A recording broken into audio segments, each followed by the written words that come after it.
Yeah, sure, let's do it. So basically, we stopped recording and then we started recording again because we were having these like really interesting conversations, like super in depth. We could maybe we'll make it a separate video, I don't know. But we were talking about spirituality and omonism and all kinds of stuff. Right now, we're talking about psychosis and the presence of animals that make themselves present, as well as the power of animal totems. And sort of I was explaining what animal totems are from what I understand from shamanism. So Animal energy and spirit animals. animal energy and spirit animals, because Layo had the bats come in at the beginning of his psychosis, and he was asking me about totem energy and stuff like that. And I'll talk about that now really quick, just so we recap. Basically, my understanding of animal totems isn't necessarily like, oh, you have like one specific animal or like one specific like um, you know, animal totem or whatever. It's more of like the animals are teachers. So when someone asks someone like, "What are your power animals?" It's like, which animals are you learning from? Which animals are you connected with? And so those animals can change over a period of time. Those can like be a different animal like for different phases of your life. But from a Native American perspective, from what I've understood, because I'm not personally Native American, but I've learned from natives, and it's a teacher that teaches you, and you're learning from that energy, that consciousness that exists, that perspective of the world that has certain insights and understandings of how the world works, because they're a different kind of consciousness, a different perspective. So they have things to teach us, and so that's sort of the perspective that you can take, and you can access this energy through dreams. You can access this energy through trance dancing, through lots of different means, through drumming and just going into trance and meeting your power animal, or going into a journeying, like a shamanic journey, through drumming or other. You can use plant medicine too. Animals show up in those as well. But basically, we're talking about back to what we were talking about. Bat showed up in his at the beginning of his psychosis, and at the beginning of my psychosis, the eagle showed up.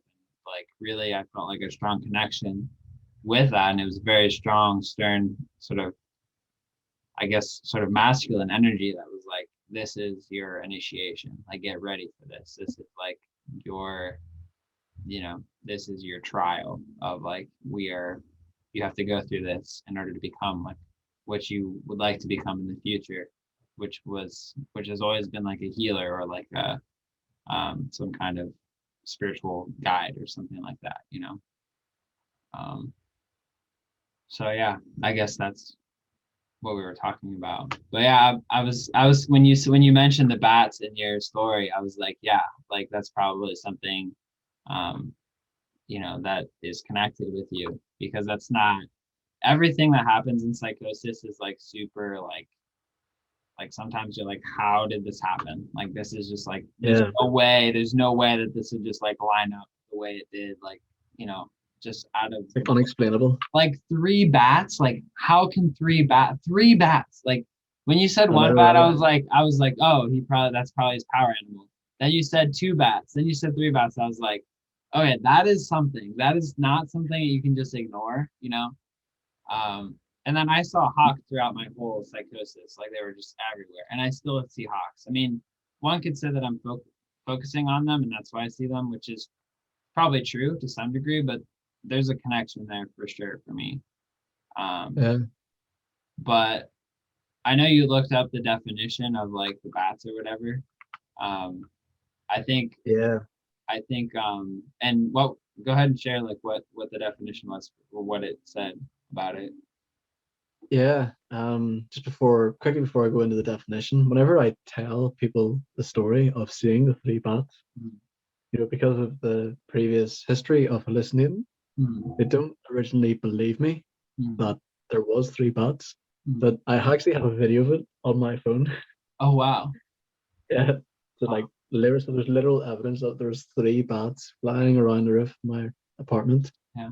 Um, and I did not even question there being a relationship between the bats and me. Mm-hmm. I whenever I looked further into it, I presumed it was like a message that, something was to come, just like you with the eagle. Yeah. And then recently, a girl asked me, what is the spiritual meaning behind bats? And yes, I Googled it. And I don't know how accurate this meaning is, but it said that it is the death of a part of you and the new beginning of a part of you, like a new life. So they represent life and death, which is pretty ironic for that time of my psychosis because from that point on my life changed. So there is a lot of unexplainable circumstances within psychosis, definitely. And yeah, there's no real answers to it, is there? No, I mean, it's all answers that you have to answer for yourself. Like, even when you have a teacher or someone who can guide you through the process, it's your experience, it's your journey, and like they can help you because they've been through a journey themselves and they've been through something that like is that they went through, and they can give you the tools and the different things to help you work through it.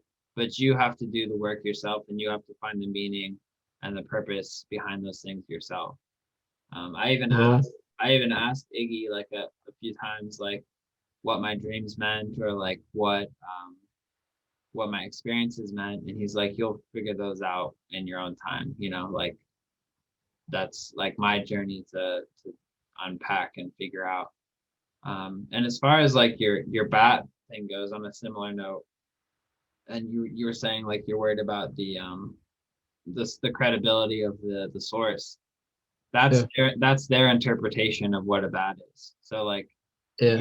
you may like, it sounds like you have a relationship with the bat, and you have to the bat is a teacher. So if you choose to like connect with the bat and try to figure out what that connection is and what the bat has to teach you, that relationship might, it's not over, but it could have just, that was the thing and now it's gone. But if you want to develop that connection, understand what maybe it has to teach you and why it showed up, that's something that you could explore with connection. You connect with the bat.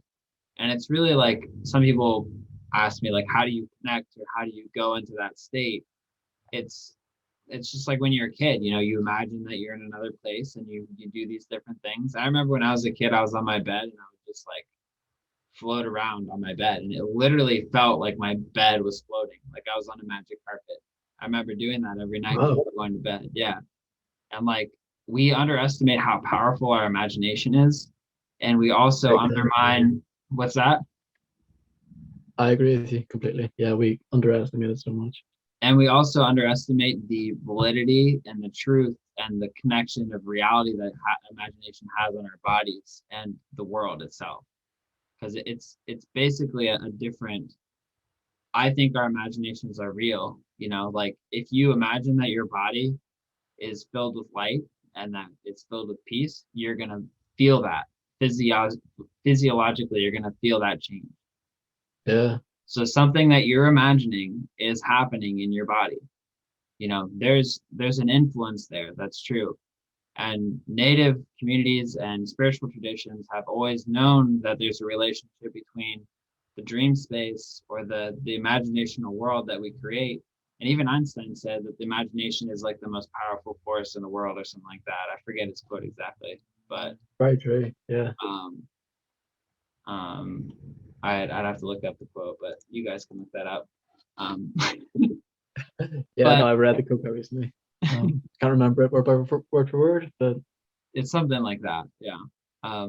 But yeah, you can tap in with your imagination, and that's how, like, going into trance and stuff like that is going through your imagination, but you're also dreaming with your body, you're feeling, because you can incorporate many different things into that space. And you go in, I've done trance dance before, and I felt like what it was like. And the more you do it, the further you go into the experience. And I've only done it a few times, but you can do that with the bat, and the bat will teach you. You can do a drumming journey, a dancing journey, whatever journey resonates for you. You can lay in your bed and just imagine going and meeting a bat. You go to a place, you meet a bat, and you just talk to the bat. The bat may not respond to you, and you may feel like during the journey that you're making it up. Just go with it. You know, if the bat says Yeah. something to you, just go with it.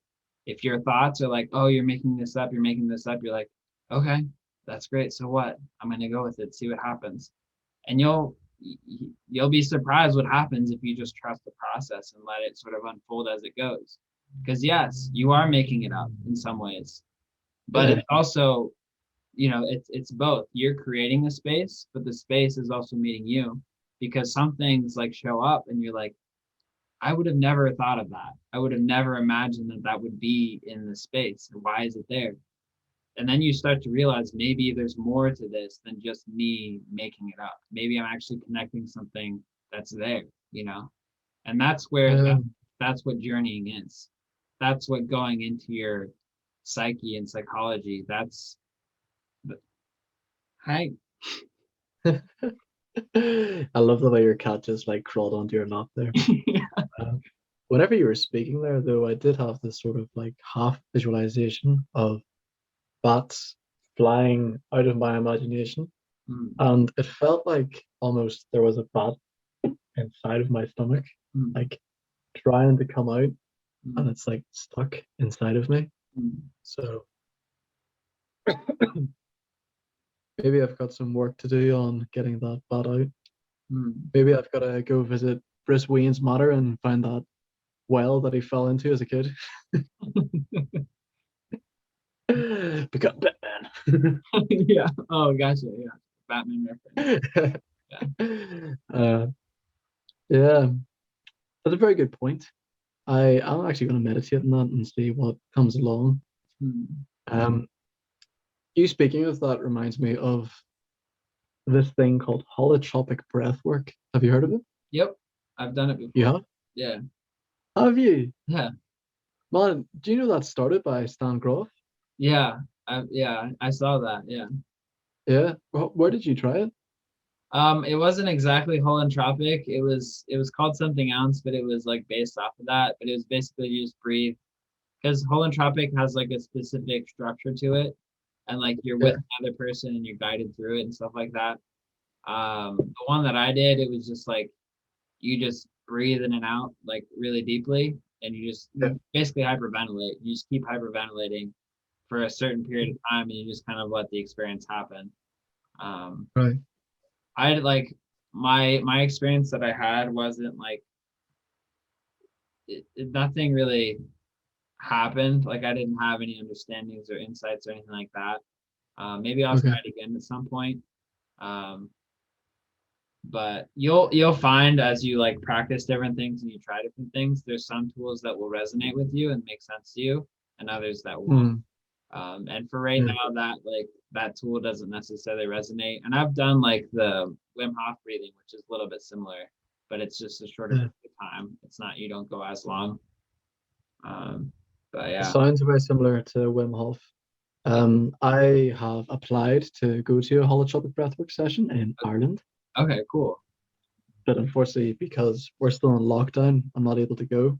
Yeah. Um, Strictly speaking, people with psychosis are not supposedly allowed to get holotropic breathwork because while you are doing the breathing, it Right. can bring up some traumatic memories. Right. And I think it might even put you into sort of that, hypnotic state, which is like going into that separate consciousness. Yeah. Like we were talking about earlier, Yeah. it could take you to, you know, the top of the tree and you don't know how to get back down, Right.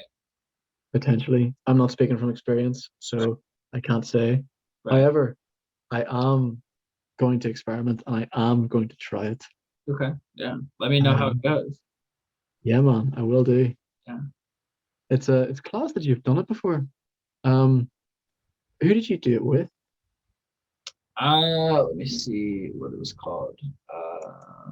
Oh, by the way, Einstein's quote is imagination is more important than knowledge. The rest of the quote is for knowledge is limited to all we now know and understand, while imagination embraces the entire world and all there ever will be to know and understand. Okay. Did you follow like was it like a guided breath work then? Yeah, it was guided. Well, it was like they basically told us like what to expect and what to do, what not to do. Um, and then they just kind of played music and just let us breathe. And then at the end, we could share our thoughts and our experiences. So it wasn't like very structured. The main structure was just like breathe in and out, like and be like go for it. Don't like kind of be like you have to like Yeah, breathe, like go for it, get as much oxygen in your body as possible, as quickly as possible, and yeah. then just keep doing it, and then just kind of let it happen, I guess. So was he with you in person, or was he just speaking to No, you like it was AI? online. It was online. Is online? Yeah, it was with a Okay. bunch of people. It wasn't a one-on-one session. It was a free session. The first one you do is free. Okay. Uh, Maybe that's why you weren't able to tap into. yeah, probably. Yeah. It's with I'm reading about Stan Grof's holotropic breath work at the minute, Mhm. and some of the stories that he hears from it, it's yeah, surreal. Yeah, I think I was also like a little bit hesitant because I was aware that the psychosis thing, like, it could possibly trigger it or something like that. Yeah. So I was like, like maybe I'll like take it easy and not try not to push myself too hard. Yeah, it's good because if you do go into that state, you do want to be accompanied by someone Yeah, to, comfort you. definitely. Yeah. Have you heard of IFS? Mm-mm. I think it stands for Internal Family Systems. And it Oh, I've heard basically, of that. Yeah. you have? Yeah, yeah, yeah. Yeah. Yeah, I've heard of that. Have you tried it? Well, explain it because I'm pretty sure I know what you're talking about, but I want to make sure that you are talking about the same thing. So the guy who started, I think he's called Henry Sports. Someone else can correct me on that if I'm wrong. Okay. But he basically believes that everyone has got multiple personalities. However, multiple personality disorder is just whenever you are like disconnected with your other multiple personalities. Mhm. Your multiple personalities is basically like through your whole life, from whenever you're a kid. We go through progressions as we live our life and we change. So like we're not the same person we were as when we were 5 to when we were now. We're not Mhm. the same person we are from like 5 years ago. Mhm. And so you build up different personalities during that. And by this IFS, you're able to speak to those other personalities. And so you can like visualize yourself as a kid. Mhm. And if you have gone through some sort of trauma, Mhm. then you can comfort yourself during that time of Mhm. when you went through the trauma and say, like, you're not alone. I'm there for you. It's okay. It's not your fault. Like comforting yourself in that time, what you would have liked to have heard whenever you were at that stage in your life. Mhm. And so Tim Ferriss, who has a podcast called The Tim Ferriss Show, he interviews the guy who started this IFS. And the guy basically goes through to Tim Ferriss and performs an IFS practice on him. Just listening to this podcast, I participated as well. Mhm. And so I, like paused the podcast and visualized my younger self who had gone through something. And it put me in a real dark place for a couple of days. Mhm. I was not prepared to follow through with this practice. Mhm. I didn't know how to get myself out of it. Mhm. And it was just a dodgy situation because whenever I had psychosis, I, I basically went through like my whole life. But then I also had a lot of like striking visualizations inside of my head of stuff that never happened to me. The striking visualizations that came into my head were kind of like the most fucked up things you can imagine. And they would really just, to describe it, it's like flicking through a TV channel and then you come across, like an ISIS guy chopping off someone's head. You know what I mean? Mhm. It's like that with every other darkest possible thing imaginable coming in your head like a visualization. Mhm. And so what this did for me is it possibly created false memory. Mhm. And so potentially, I don't know if it did or not, with the IFS, it brought up false memories. So, moral of the story, I was not prepared. Anyone else who is interested in IFS, do not practice it on your own. Do it with a professional. That's Mhm. my recommendation. Yeah. So IFS is actually like IFS is something that's like existed for a long time. Like it's not like something that's new per se. Like the way he branded it and the way he structured it is like new, you could say, but that's like an ancient shamanistic practice. Like being able to Really? talk to, yeah, being able to talk to different parts of yourself. Like one of the core features of shamanism is called a soul retrieval. Yeah. Basically, the soul retrieval is what happens is at some point in a person's life, they were so traumatized or so like life was so hard for them that part of their soul, from the shamanistic perspective, separated from the body to cope with that trauma, to be able to survive, essentially. And Yeah. when when the soul never really comes back fully, basically that person is stuck in time or frozen in time in that situation or in that area of development, and so Yeah. they can't really fully process or develop from there. They're kind of stuck. And so part of the soul retrieval is going back into that space and helping that person re-navigate that area, re-navigate that space, and have a new perspective so they can have. Because if you go back to the same space that you were when you were a kid, then you have the tools to be able to handle that situation. You can change your perception, change your understanding of that situation, and heal that wound, so you can move forward with your life and move forward and heal. Sometimes Yeah. there's many ways to do that, but one of those ways is to talk with the kid that was present at that time, that was you in that moment, and be like, hey, I'm here for you now. I can help you now. I can be there for you. I can defend you. Like you don't have to be a victim anymore. And that's powerful work. And like you said, like if you go into it without someone who's trained who can guide you through that, it's very hard to navigate a trauma yourself by yourself, go into that space and come back out of it. Usually you need a guide. Some cases you can go in by yourself and do it. I had an experience where I was doing a meditation, and I know people in the metaphysical community, they'll be like, oh, like the inner child or like the inner, those kind of things. And like, Yeah. I'm not a huge fan of wishy-washy stuff. When I feel like it's not genuine, I tend to just be like, okay, like that's cool you had that experience, but you know, whatever. Like I don't like when it's not tangible, when it's not real. But I Yeah. had an experience when I was meditating that I all of a sudden I just kind of like dropped into myself. I felt this kind of feeling, and I felt my inner child. Like I felt my inner child. Like it was like this entity that was real, that existed within me, that was like scared and wounded and afraid, and had insecurities and fears, and was kind of hiding. And I could feel that, and I could see that in my mind's eye.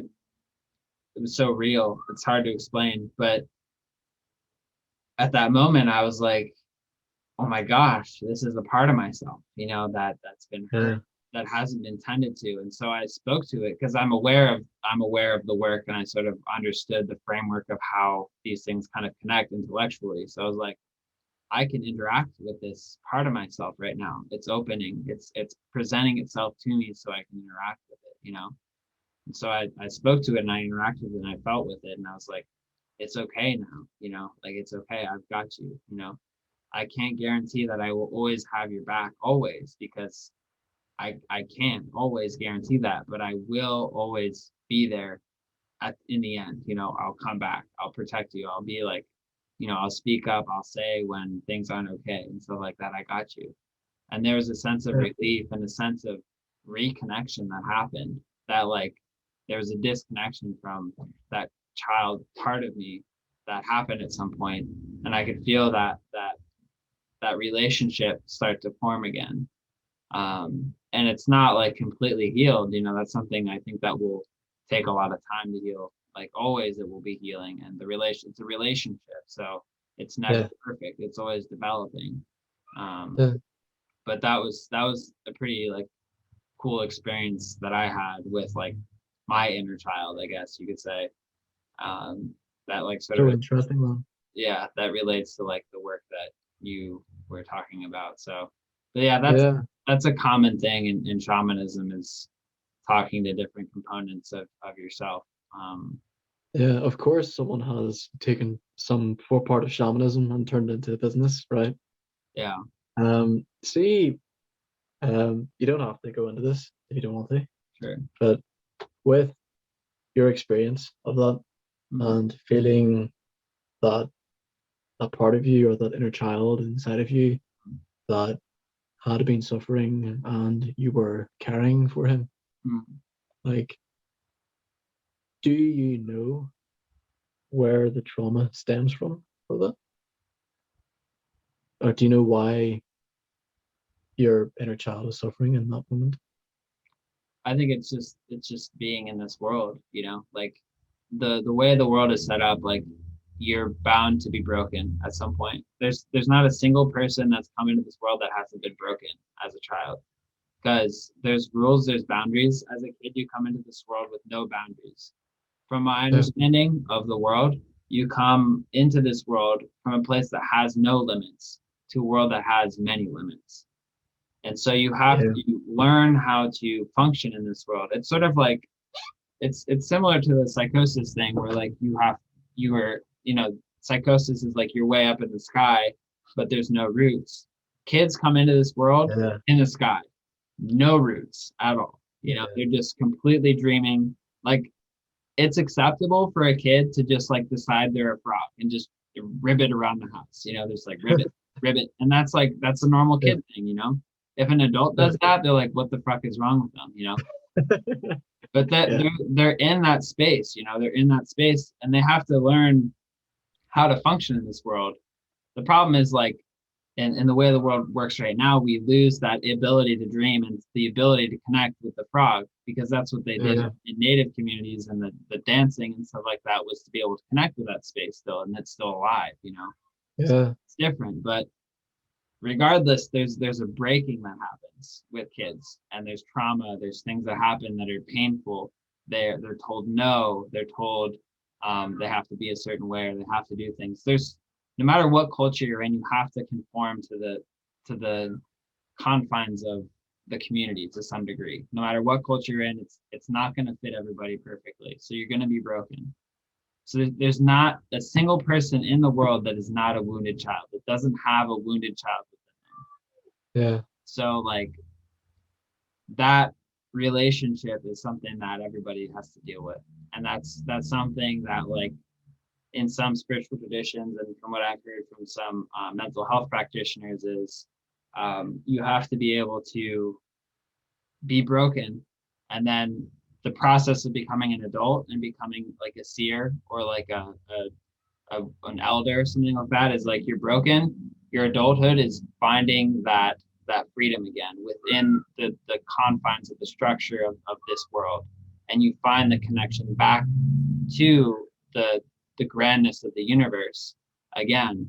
And once you find that yeah, connection in this structure, and you still have that connection, then you've bridged the two worlds, and you're in this world and you've connected with the spiritual world, and therefore you're a seer at this point, or an elder, or an advisor, or a wise person, because you've bridged those two worlds.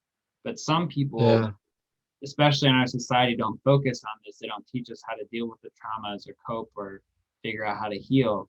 Some people spend their whole lives with the trauma, and they never heal. They're stuck in time their whole life. And the yeah, goal of a healer or a shaman is to help people to be able to facilitate them through that have them help them to get through that soul retrieval, so they can move on and develop, the way, not we're designed to, but the way like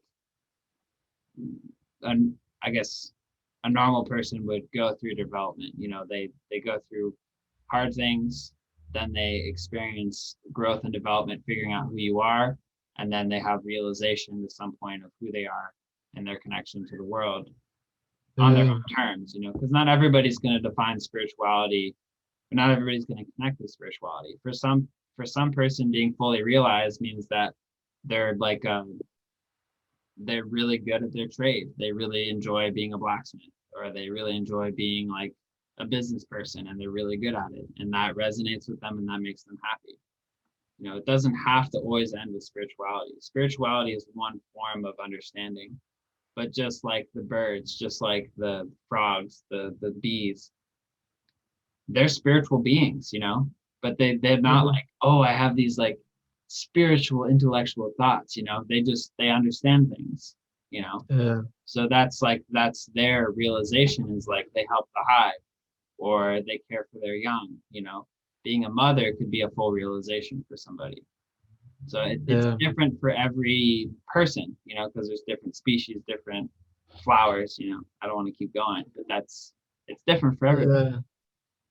In relation to like, different animals or plants, Mhm. they all, as you say, could be spiritual. They all have pure acceptance Mhm. of what is.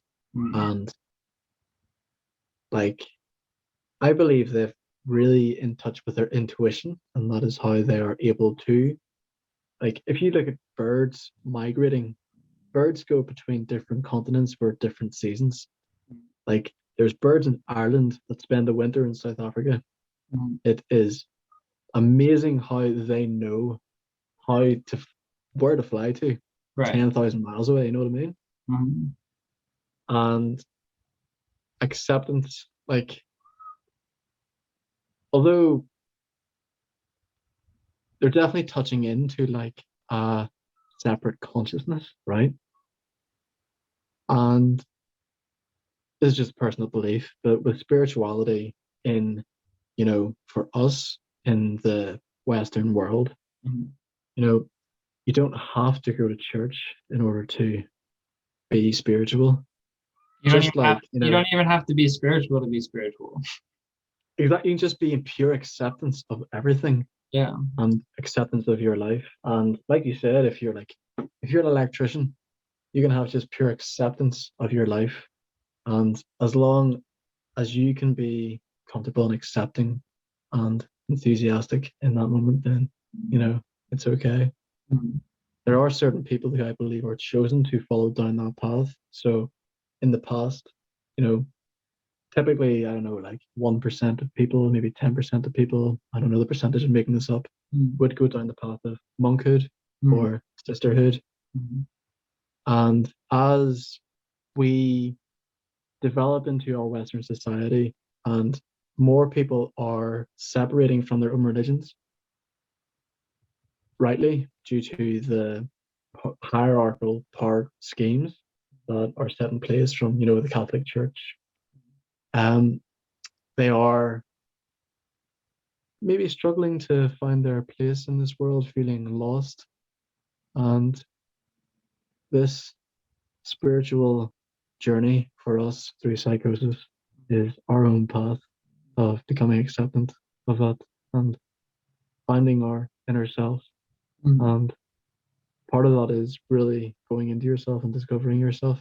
Mhm. What you mentioned about your meditation and find like seeing your inner child, Mhm. I had many a times during my psychosis where I'd be lying on a sofa and I can actually like visualize like a child within me lying down on the sofa beside me, just like crying, rolled up into a ball. Mhm. There's a pure detachment there. Like it's right beside me, Mhm. but it's not in me. And yeah, I never really was able to get the understanding behind that little child crying beside me. Mhm. But looking into like Carl Jung and the inner child, I have practiced doing stuff that I liked as a kid and trying to connect with my inner child more and Mhm. trying to connect with it. But yeah, something I definitely would like to learn more about Mhm. is connecting with that, well, understanding the child and how to integrate with it. Yeah. Yeah. Yeah. I mean, you'll discover in your own time. You know, you'll Yeah, yeah, it will come. It it'll will come. come. Mm. Just waiting for that time to come. Just enjoy the process. That's it, man. Yeah. Part of the process, like what I said about accepting and like how animals accept everything just for what it is. Um, Eckhart Tolle in his book *Angie Earth*, Mm, he ends it with like one of the most powerful paragraphs I've ever read, mm, and it is like the best advice that you can have. If you ever read *Angie Earth*, or else you can't bother to read the whole book, just read that last paragraph. And basically, Eckhart Tolle like advises us to be acceptant, be enthusiastic, and have enjoyment. mm, Those three things, focus on those three things, and you can have a blissful life. mm, So I've incorporated those three things into like my affirmations, mm, and also with do you know metta meditation? mm, No. Metta meditation is basically where you pray for other people. mm, So, for example, I could pray for you to for your mind to be at ease, mm, for you to be happy, for you to be healthy, and for you to be at peace. mm, You pray for people you love, people you hate, everyone, and then you pray for yourself. mm, These same things. So I've also incorporated the accepting, enthusiastic, and enjoyment into the metta meditation. mm. That's cool. Mm, Yeah, mm. I uh, I recommend trying metta meditation. Yeah. I Before our first time meeting, Mm, like last week, yeah. I did a little metta meditation before going on the call, Yeah. and so I said a prayer for you, and I said a prayer for me, and said a prayer for my sister, and stuff like that. That's cool. Yeah, that's it's funny you say that because it's I was thinking of doing a prayer before each of my videos, like as a part of the video. Uh, Really? because when Iggy does his podcasts and when he does his ceremonies or whenever he does anything that's, going to be important or, open to an audience, he always starts with a ceremony. So thanking the elders, thanking like the past generations for the knowledge we've gained or what they've passed on to us. Yeah, Um, and then sending out like prayers for like the future generations and that the session will like go well and stuff like that and just sending out a prayer. So I think that you've inspired me to like maybe incorporate that and maybe not all of my videos, well maybe all of my videos, but we'll see. I'll have to think about it. But I think that's a good thing to maybe bring in. It's something I was contemplating before we even talked about this. So yeah, man. Experiment, like, yeah, do you trust your gut? Do what you believe is what's right for you. yeah. Maybe you could try doing it before recording, or Yeah, both. I could always record like separately, like with my camera or whatever, and just put that in front of it. Um, Yeah, and maybe I'll just do a little prayer, and it'll be unique each time because it depends on like where I am in my life and what like I'm focusing on and what I want to send energy to. But yeah, it sounds like a good idea. So thanks for mentioning that. Yeah. yeah. No problem, man. You know, it's You're inspiring me too, like don't think yeah, that it's just like a one-sided thing, it's like you help me. Like every person I talk to, they help me. That's why I love doing it too, because it's like I'm learning, I'm growing. Everybody has something they can teach somebody else. that's So the thing with synergy. Like, whenever you are interacting with another person, mm, both of your energies are coming together mm, and they multiply. mm, They create more energy, and mm, so it spreads. mm, And then those ideas can pop in. So mm. I I'm very happy that I managed to give you that inspiration there. Thank you. Yeah. Yeah. And like, see prayer, like, with my own experience of prayer, I had it in church whenever I was a kid. Mm, I got forced to go to church as a kid. right. And whenever it came to prayer time, I never knew what to pray for, you know what I mean? Mm, And like, if I asked other people what to pray for, they'd be like, oh, just pray for a PlayStation or something like that, right? And like I never, what's the word? Resonated with it. That's the word. Yes, I never resonated with it, Yeah. and only quite recently I've delved back into prayer, It's powerful. and It's really powerful. it is powerful. Yeah, like I think we underestimate the power of prayer as It's very well. powerful. It's you're intentionally sending energy somewhere. Like you're intentionally doing it. You can Yeah, people prayer, like you don't have to like sit there and like pray like this. Like it's it's a meditation. It's a prayer is a form of meditation because you're consciously choosing the vibration or the thoughts that you're putting out there.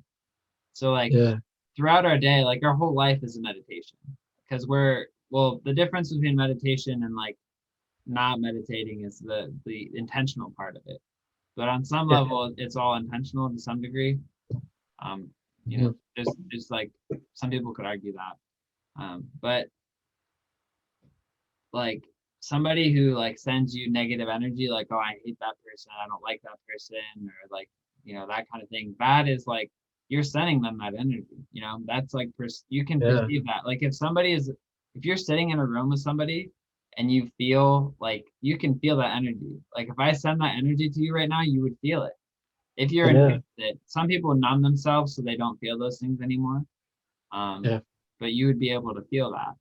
So like, but if I send you like love and stuff like that, you would feel that. And that's where like people who are really enlightened or like along the path and they've done a lot of work, when you're in their presence, you can feel the vibration of love because that's what they are emitting out. mhm, If they've worked on themselves and that's what they choose to vibrate on, and that's what they choose to put out. So like mhm, prayer is the intentional practice of I am putting out this energy. I am training myself to have this energy. And if you continue to do it and you believe in it and you get behind it, it changes the vibration that you're putting out into the world. And people can feel yeah, that, you know. yeah. Um, with my psychosis, I definitely became a lot more in tuned with energy around me. Absolutely. Yep. Same with you, yeah, Yep. yeah. And You're probably sometimes more it's aware of difficult. go ahead, sorry.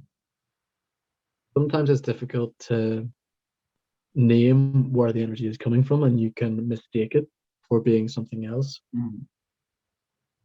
But once you become in tune with yourself and you look inward, Mm-hmm. then you're able to become more in tune with the energy around you. Mm-hmm. And yeah, I think some people also mistake internal energy for external energy. Mm-hmm. Yep. So Because they project, they think that the problems that they're dealing with is something that's coming from the outside, when really it's not. yeah, Yeah. so something that's helped me to deal with that is for taking responsibility for every single thing that comes into my life. Mm-hmm. And this is something I really struggled with before my psychosis. Mm-hmm. I used to blame the world for my problems. You know what I mean? Mm-hmm. Like something happens to me, say a friend pisses me off, I would blame the friend. Mm-hmm. I wouldn't blame my reaction to it Mm-hmm. because at the end of the day, we only have control of two things: our thoughts and our actions. And so by taking responsibility of everything that comes into your life, you can control your own thoughts and your own actions, and then you decide your reaction to things so you don't overreact to energy that does come your way, because you are going to receive positive energy and negative energy all the time. It's yin and yang. But if you respond, if you could receive negative energy and you respond to the negative energy, you're multiplying that energy, so Mm-hmm. it's going to create even more negative responses in your life. Well, if you respond with equilibrium, meaning a balanced ground in the middle, not negative, not positive, Mm-hmm. then balances out the energy. And you can bring it back to being in control of your thoughts and your actions. Mm-hmm. Yeah, definitely. Yeah, That's something that I need to work on. Well, it's something it's everybody needs to work on, but it's a constant practice. yeah. So, like everyone just needs to work on it, and no one is ever perfect at it, right? Mm-hmm. We're all fallible beings. We all make mistakes. Mm-hmm. The consistently correcting yourself in a forgiving way, because like it's very easy to beat yourself up after that Right, if you do something wrong. right. But if you beat yourself up, then you're if you can imagine You're causing more problems. exactly, yeah, Yeah, and it creates more wounds, which makes it harder for you to carry on. stop and move forward. Mm-hmm. Yeah, so it all starts with forgiveness, I think. Yeah, definitely. And that's a trap people get into because they blame themselves for what's happened, and then it's just like a vicious cycle. Then it happens again, they blame themselves again.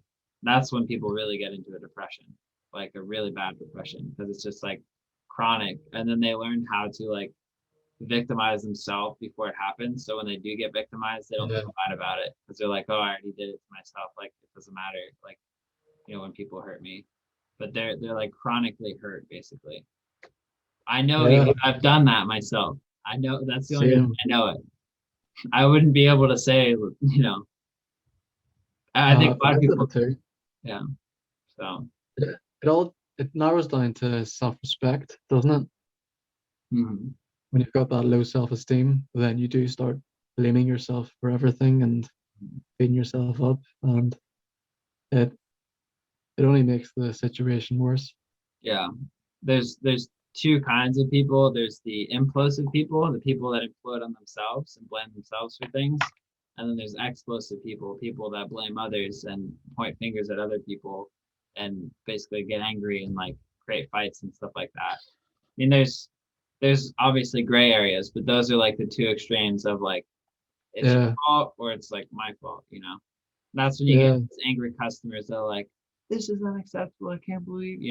Sometimes it's yeah, sometimes it's warranted. Sometimes like something bad happened on the order and it was not acceptable. And I understand. Like there's justified anger. Like anger, like all the emotions we have are justified. Like they're not bad in and of themselves.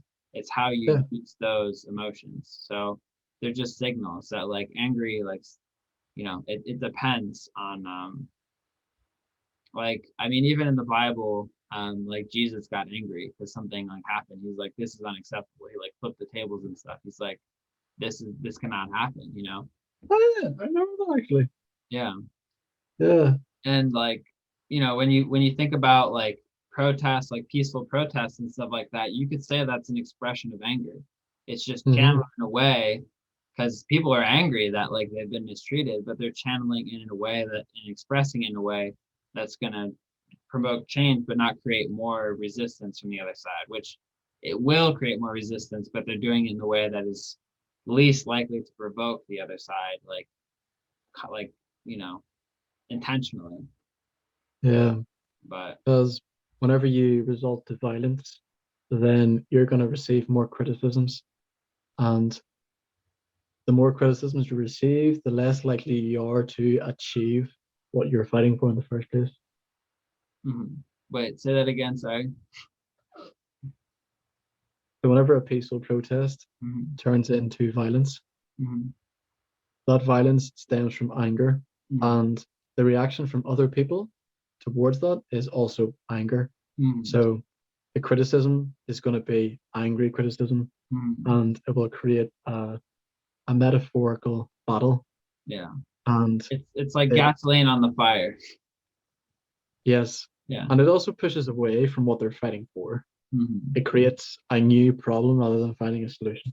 hmm Yeah, but there is a time when violence is sometimes necessary. So, for example, like I if agree. Yeah, if you think about the Nazis, like you can't just be like, all right, we're gonna have a peaceful protest for the Nazis. They'd be just like, all right, we'll just fucking kill all of you.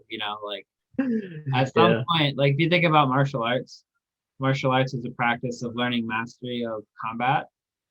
yeah, At the core, like the high levels of martial arts, the core values like love and acceptance and nonviolence for yeah, most martial arts, at the highest level. yeah. Um, but sometimes force is necessary. But when you Hmm. do it, like love your enemies still. Like if you're not Yeah, doing it because you hate them, you're doing it because it's a necessary thing to keep the peace. That's that's sort of the mentality because like we live in a physical world, so um, sometimes the most severe thing that you need to do is intervene physically, and sometimes that's yeah, necessary. Like if someone's attacking you, you have to defend yourself, otherwise you're gonna die. And that's yeah, justified. So there is.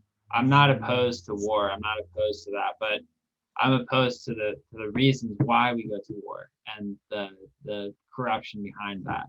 Like going to war because of oil and killing all yeah, the people for the profit and for the money. To me, that's unacceptable. That is not a justified cause. Going to war yeah, with the Nazis, there's obviously some mistakes that were made many times. Like before the Nazis happened, there's a lot of things that could have been done better. But at that point in time, if you just take the fact what the Nazis were doing, yes, war was necessary because they would have continued to do that. yeah. So Have you heard of Noam Chomsky? sounds familiar, but I don't know off the top of my head what it is. So he's a university lecturer in somewhere in the States, Mhm. and he's written quite a few books. And so he basically unravels everything that the CIA has done over the past 50 years, like Oh, I since think World War so. II. Wasn't there a documentary about it? It could be. I've not seen the documentary. Okay. He's such an interesting guy, though. I would not be surprised if there was a documentary on him. Okay. Um, but basically, I'll give you like a real short summary of one of his books that I got. Hmm. After the Second World War, a lot of the Nazis went over to South America, Hmm. and the CIA actually got in touch with these Nazis and they worked together with them. And in some countries in Central America and South America, they tried to create a democracy. And like if you think about it, like Brazil has got one of the most resources in the world. Hmm. So like economically, it could be a very successful country if it did not have that corruption. Hmm. So what the CIA did is it went into Central and South America, certain countries, and anywhere where democracy was coming up, they started, they went into the army and they got the army to go against the government and created a civil war in the country Hmm. so that socialism would rise. Hmm. And Why is that? Noam Chomsky says it's because the United States government was scared of any other democracy and they were afraid of not being the most powerful country in the world. Sounds about right. Yeah, There's a lot of things that I disagree with in the US as far as what we do and what we stand for. I think I think we're probably one of the most fear-based countries in the world. yeah. I think every government is corrupt. Yeah. Oh yeah, definitely. Yeah. To think that like we're the land of the free, home of the brave, I'm just like, we have a lot of blood on our hands. Like our our Yeah, whole our whole like the foundation of America is literally built on slavery. yeah, and even the treatment of Black people in the States today. That. I'm currently reading Malcolm X. You Mm. know Malcolm X? Yeah, I know. Yeah, he's super famous. Yeah. So in his autobiography, like, so Malcolm X has got some amazing points about, the oppression and the inequality towards Black people in society, and how white people in America within the corporations and the governments are just, using the Black man and them, manipulating them so much they don't even realize they're being manipulated. Mm. And he does, like Malcolm X has done some amazing things to create community Mm. in all over the United States. Mm. And so, like during the surge of the Black Muslim community in the United States. It got so big that it started getting media's started finding out and started contacting the mosques and contacting Malcolm X. And Malcolm X got a phone call from this guy, right? And the guy asked him, "Can you name any white person that has done anything to help the Black American?" And Malcolm X responded with, "Yeah, I can think of two white people that have helped the Black American, Hitler and Stalin, because they've both got Black people jobs in America." Wow. Yeah. Um, I was laughing my head off at that quote the other day. But it's true. Like in this, like it's really sad that it is true in the sense that whenever World War II started, America was not a part of the war originally, but then Japan came in and Pearl Harbor, and then the United States recruited everyone for the army, and it was can't remember what you call it whenever you have like everyone goes to the army. Yeah, it's a I forget what it's called. I know what you're talking about, but yeah. Yeah. And Black people were, brought into this job and told to do it. And a lot of Black people were against it because, the white people did not help the Blacks in America and they're still living in extreme poverty. And then after World War II, whenever the Black people came back, there were protests then for Black people to be treated equally as whites. Right. And Malcolm X says in the book, like white people are surprised. They're like, why do the Blacks want equal rights? Yeah. Have you read his autobiography? No, I haven't. I really recommend it, man. It's probably the best autobiography I've ever read. Oh, really? Yeah, and like I've read Gandhi's, I've read Nelson Mandela's. This is I've not even finished yet, man, and it is incredible, his story. Oh, wow. Yeah, I really recommend it, man. Okay, cool. Yeah, I'll definitely check it out. Yeah, please do, and let me know what you think of it. Okay, yeah, definitely. Yeah. Okay. Cool. Yeah, I also recommend Nelson Mandela's autobiography if you've ever read that. I think I might have read his when I was younger. I can't remember. Yeah. I think my sister read it, but I may not have. Yeah. Okay. It's a fantastic book as well. Yeah. I bet. Yeah, the struggle for finding equality, like because he writes about his experience in jail too, doesn't he? He does, yeah. And his experience in jail, it really did, yeah. It so he still has the same beliefs of equality for people. Yeah. And actually, with the Black Lives Matter, people are doing the hands up salute. That actually originates from Nelson Mandela with his political party ANC, African National Congress. I'm not too sure what the C stands for. Okay. He started the black salute with the hands up. Yeah. So that Black Lives Matter hands up originates from Nelson Mandela. Okay. Thanks. Yeah. Yeah. It frustrates me when people like push back on the Black Lives Matter thing, but when they say like all lives matter, I'm just like, you don't get it. Like you don't understand the context. It's obviously all lives matter, obviously, but like it's the context of the Black Lives Matter movement that like makes it relevant to that specific. Because the full saying is like Black Lives Matter too. It's not just that Black Lives Matter. It's just that Black Lives Matter comes off the tongue like easier than Black Lives Matter too. Yeah. It's it's an equality thing. Like, yeah, it's very sad why Black lives are still segregated in today's society. Yeah, definitely. I don't know if you follow Snip Dogg on Instagram. Mm-mm. Yeah, Snip Dogg posted a video recently of this guy from the States who like he's in the army He's wearing his army gear in his car, and then like police officers just come over and like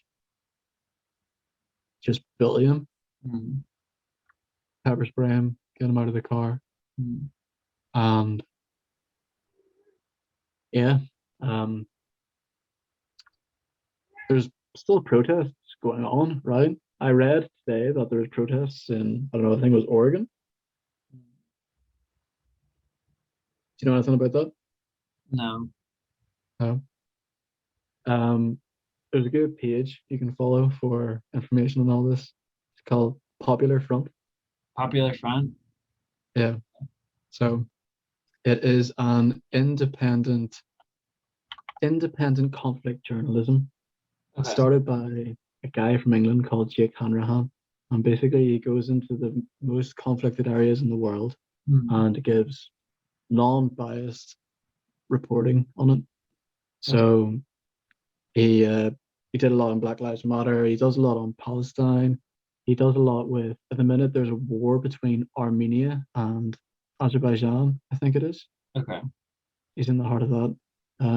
He does some in Belfast as well, where Okay. I'm from. And it's non-biased. So it's a trustful source because you can't really trust anything in the media. Yeah. Well, there's no such thing as non-biased, but they're gonna deliver, True. but I know what you mean. Like Yeah. yeah, yeah.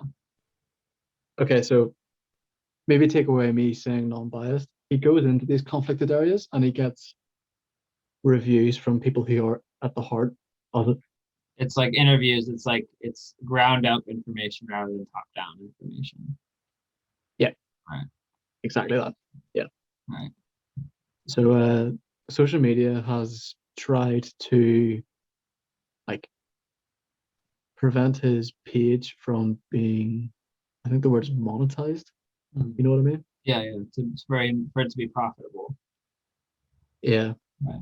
So he actually refuses any donations from any big corporations. Yeah, that makes sense. Because once you start to Yeah, do that, they will start to try to influence the kind of content you create. exactly. Yeah, they'll try and take control. Yeah, that's pretty cool that it does that. Yeah, it's an awesome page. Yeah, cool. I'll take a look at it. I'll show my girlfriend too. She's really interested in that kind of stuff too. So Cool. Yeah, she'll love it. yeah.